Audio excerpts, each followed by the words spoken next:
Hugh, I don't think Ed ever thought about who managed the band. And I think it just went back to his sense of not understanding who the band was, the legacy of the band. I mean, to have Ed Loeffler come in to bring Sammy's manager, I mean, to me, that's insanity. Why would you allow that to happen? Because you don't have a manager anymore. Because their entire infrastructure left with Dave. Ted Templeman is gone. And the guy who helped them with the videos, Dave, who's the other? Pete Angelis. Pete Angelis is gone. Their road team is gone. The whole crew. Their support team is gone and left with Dave, and there's no one. So here comes Sam, and he's like, hey, by the way, I have a manager. And to your point, Steve, Ed doesn't care. He's like, oh, you got a manager? Well, we don't have one. Bring him in. Done. Yeah. Right? Yeah, exactly. What did you make of his choice with Gary Sharon? Did you foresee that as a mistake before it happened? You know, it's funny because what year was that record? 98. 98. So by 98,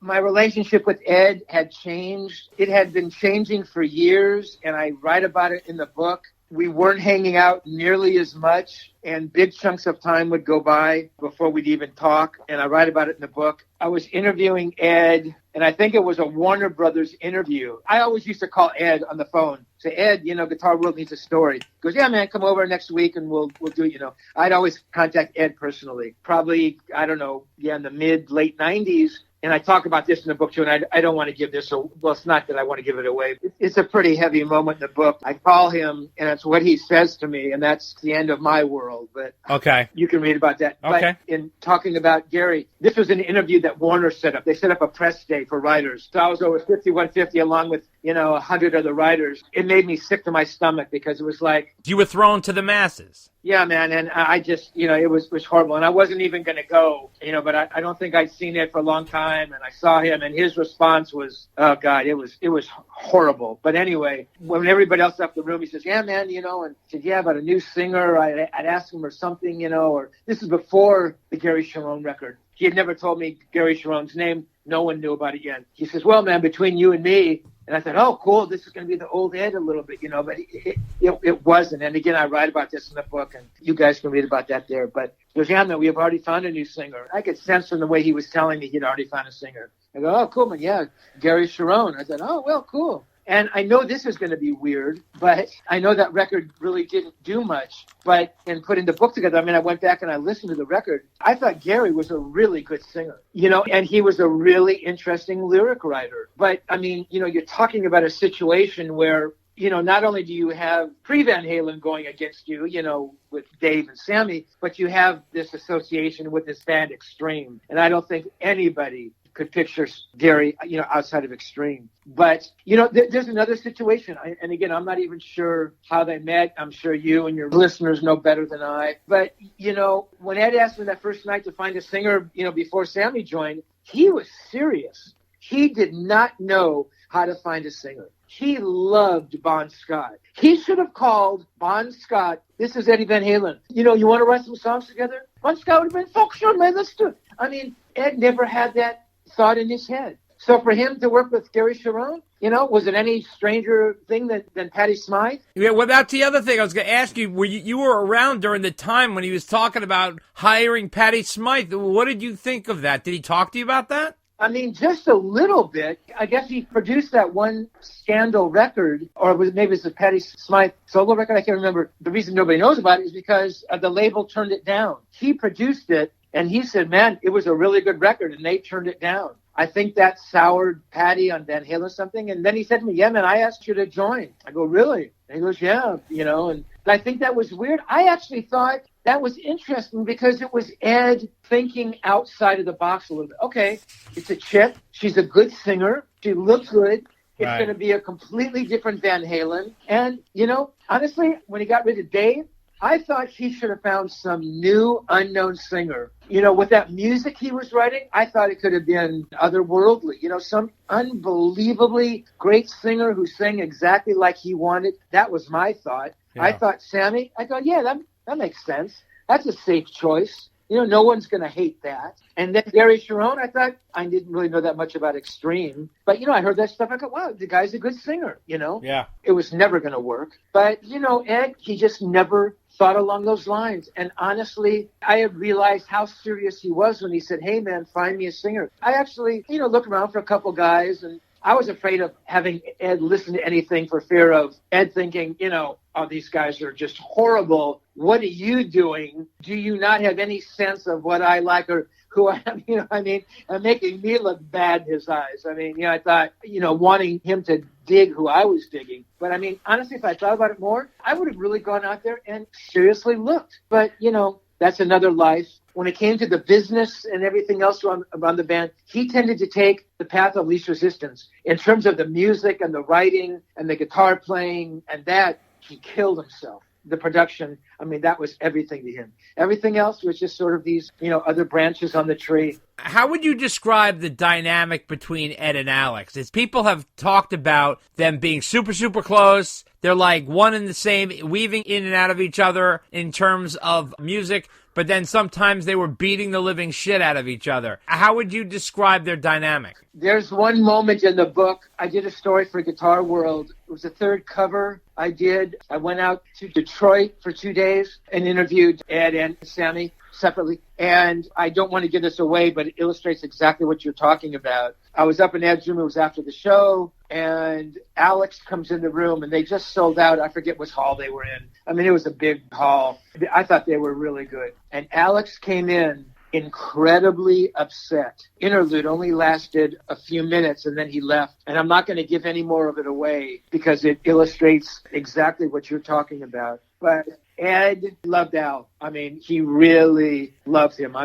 Ed with his family, we all know Ed loved his father. He had problems with his mother.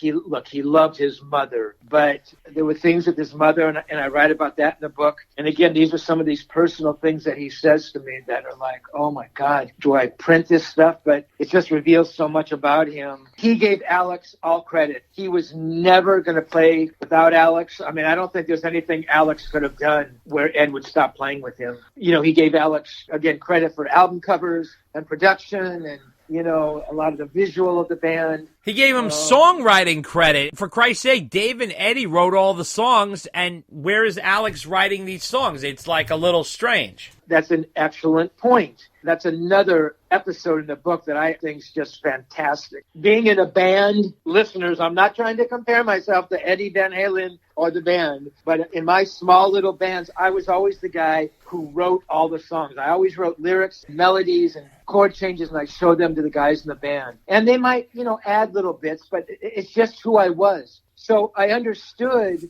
that it was Dave and Ed, and we all know that for those first, again, 5 or 6 or 7 records up until 1984, all 4 band members split the publishing. And for anybody who, knows anything about how a band makes money, they make money on publishing. So when a record sells 1 copy, the band makes 10 cents a song. So you sell 3 million records, you're talking about a fair amount of money. And if you didn't write that song, theoretically, you don't participate in any of that money. Well, Ed said from the beginning, and he told me this, this is a band and we're going to split everything evenly. Well, towards the end there, when he was becoming more and more upset with Mike, and Mike specifically, I said, why would you split the publishing evenly from the first album? He goes, well, man, we were a band. That's the way we did it, And I couldn't argue with that. I thought it was kind of crazy. I thought, give the guy a little piece. And then I said, well, it should be you and Dave. And he goes, no, my brother. Says I could never do that to him. So, yeah, you're right. Alex never wrote a song. I don't know if he ever came up with a drum beat that triggered something in Ed. Because if he did, I guess, he was never going to give him specific credit, though they were all 4 given credit as songwriters. But, yeah, Alex was different. Alex was blood. Alex could do no wrong. Ed would never tell me really that, I just had a fucking fight with Al. There is another moment in the book when he's talking about his father passing, and he talks about Alex. And it's extraordinarily insightful. I'm not going to give that away. That's when Al went sober. Al went totally sober after his father's death. If I remember correctly, the father had begged the boys to give up the alcohol. Again, I never spoke to Ed about that. What year did? Maybe it was like December of 87 or something. No, I think it was December of 86, actually. Was it 86? I think it was like Yeah, because I think it was like after the 5150 tour was over. Okay. Because after that, I think that's around the time that Al decided to go sober, with sometime in '87. Yeah. So I think that's how the dates line up. Right. Okay. I mean, Ed never told me that Al had gone sober. There were some things in Ed's life that, it's not like we talked about every single thing that happened in his life. So, I mean, that's entirely possible. I know that Ed made a reference to Al during one of these the last interviews I ever did with Ed, one of these Warner's days. Al was actually in the room and he was drinking 7-Up or near beer or something. And Ed makes a reference, and I don't want to give this away, but I can't tell if Al by that time had been sober for 12 years or Al was newly sober, because Ed was, had just basically gotten sober around that time. So I'm not sure. I want to put a caveat here because, in the same way that the book is really honest, I know I've made a lot of comments here and given you my opinions about dynamics between Ed, the different guys, and, my perception drawn from things that Edward said to me. I mean, I don't want listeners to think this Rosen guy, he's making this stuff up, or he's just saying these things to make Ed look good, or, he hated Dave, so he's going to say bad stuff about him. I said at the outset of this conversation, I had no agenda whatsoever, which is why I included everything. So I just want those fans to know about it, I mean, if I don't know something, I will defer. Historically, I admit I can't even tell you the year that Fair Warning came out, or, was 1984 the 6th record or the 8th record. I just don't know those things. My mind doesn't work that way. That's not who I am fine. as a That's writer. fine. That's fine. So, No worries about that. No one's holding you to that. Now, just to wrap up, wanted to ask you, when did you last speak with Ed, and how did things end between you two? Well, I mean, that's kind of the denouement, as a French would say, the climax of this whole thing. Oh, okay. But, I mean, I will tell you that in 2003, I had one last phone conversation with Ed, and I hadn't spoken to him in a very long time. It could have been years, actually. I'll give you a little background. In 2003, I was approached by a company called Passport Productions to work on a Van Halen documentary. A friend of mine was asked to work on it. He knew I, had the Van Halen connection, so asked if I wanted to work on it. So I thought, yeah, that would be freaking great. I thought I could bring some value to a Van Halen documentary. So again, by then, 2003, I hadn't spoken to Ed for a very long time. If we were friends, it was nothing like the friends we were. I don't even know if we were acquaintances. My life had nothing to do with his, and his life had nothing to do with mine. But before I agreed to do the documentary, I wanted to ask Ed's approval. I still love the guy. I had too much respect to him to just go off and do this thing and maybe have him see it and, have a phone call, and nothing would be worth that. I couldn't live with that. So this last conversation I had, I tried for many, many, many, many, many, many weeks to sit down with Ed prior to this, to tell him that, Ed, I've been approached to this documentary, I'd like to do it. I want your blessing. What do you think? And again, this is all in the book, and call up to the studio, and I couldn't get through to him, and he said he'd call back, and he'd never call back, and I'd try to call back, and he'd be busy. And then he finally said, and this, you'll read this in the book, his exact words, "Hey, man, we need to powwow."